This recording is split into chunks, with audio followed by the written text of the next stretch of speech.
going on, man? It's Ken Jackson. Welcome back to the Fourth Dimension. First of all, I want to say thank you guys for tuning in. I hope you're doing all right. If you're not, you can speak your mind in the comments or email me, whatever you got to do. We can talk about it to get you feeling in a better mood. I hope you have a great day, or your day gets better. Well, damn, your life get better, seeing as how prices of everything going up and everybody's struggling. Anyway, hey, today we're gonna be talking about the Stinger, right? We got the G70, the Equus, the K900, and the Stinger. I'm going to be showing you how to replace the cabin air filter. It should be the same for all models. And I really like Hyundai and Kia for the cabin air filter aspect because they are so easy to get to. Nissans, you got to go all up under here. Maxima, the Altima and stuff, you got to go all up under here, and you can barely see, barely fit your hand up in there. This one's easy.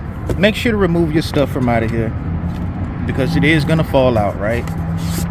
Take all your papers and stuff from up out of there, and vacuum it too if you got some breadcrumbs or whatever's up in there. So to your left you have one knob, to your right you have the other one. All you got to do, twist it, twist the other one, basically unlocking it, right? Then you're going to squeeze it and pull it down, squeeze the other side, pull it down.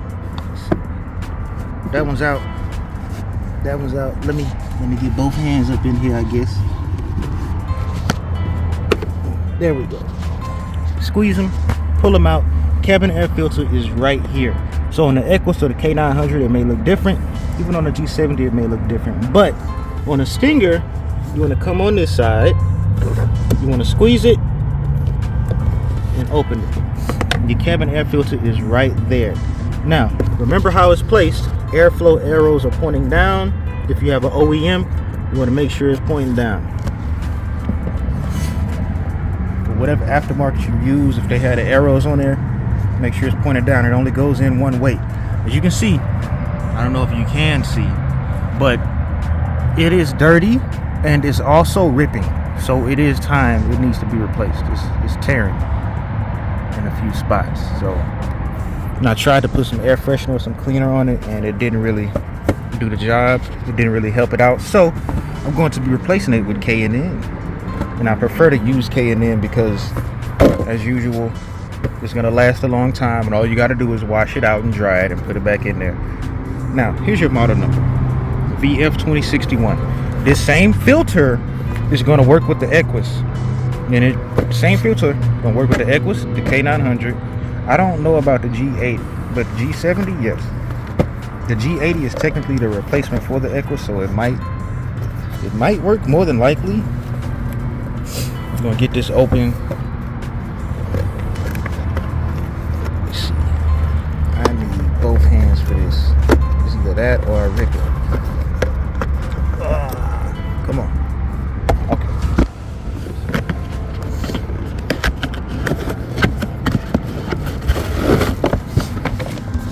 Got your usual books. You got the actual filter, right? I already know what's in there. It's gonna have the stickers, warranty information, blah blah blah blah. Let me get this plastic off of here.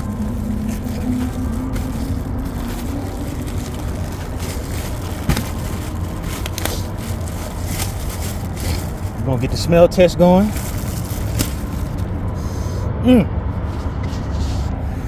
Y'all smell that?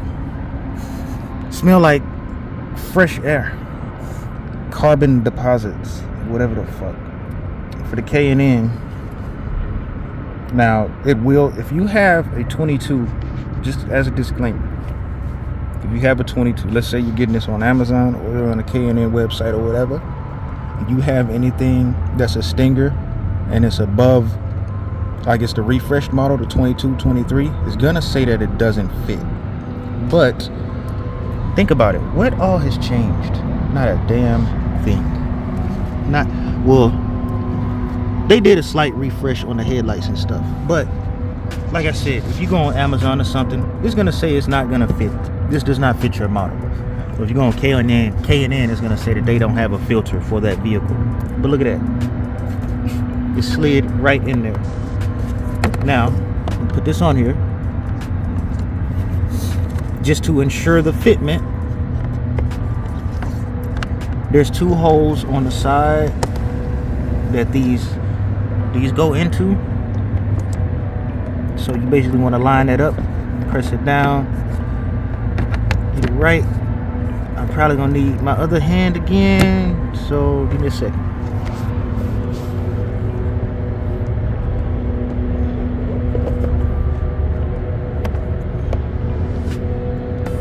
Oh, what the heck.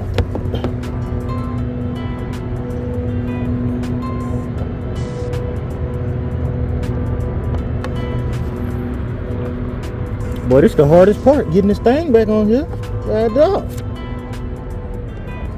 There we go. So, it does fit. It's just locked in. I can't pull it out. So, here's the other tip though.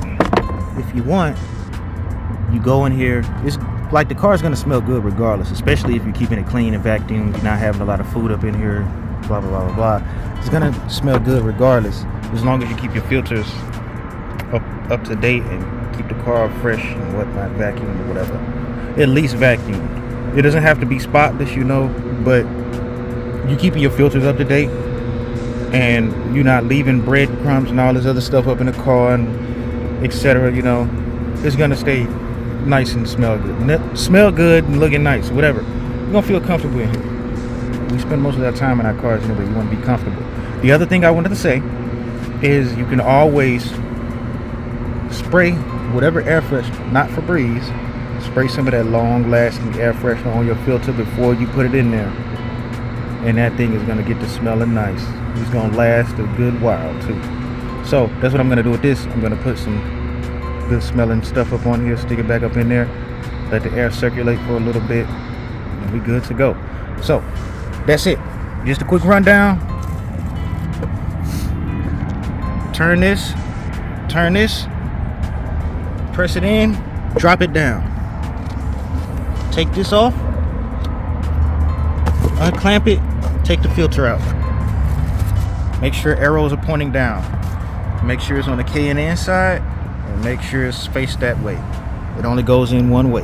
That's it for this video. Thank you guys for tuning in.